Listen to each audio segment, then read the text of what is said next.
20 mileage দিলেই, ওই জন্য আমরা ওয়েট করছি। 19.9 আটকে রয়েছে, এরপরে আর কিছু হবে না। 20 মাইলেজ হয়ে গেলে আমরা সেলিব্রেট করবো। এখন 19.9 রয়েছে, দেখে নাও 19.9 রয়েছে, 19.9। ইয়েস, কাম বেবি কাম।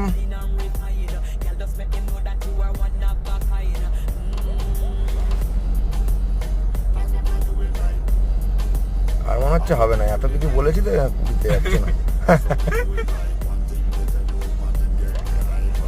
19.9। আমি তো সেলিব্রেট, আমরা 20 মাইলেজ স্করপিও ভাই, সব ফুল মস্তি ভাই, আমাদের আর দরকার নেই। দেখে নাও 20 মাইলেজ স্করপিও এনে, বাস খতম, টাটা বাই বাই।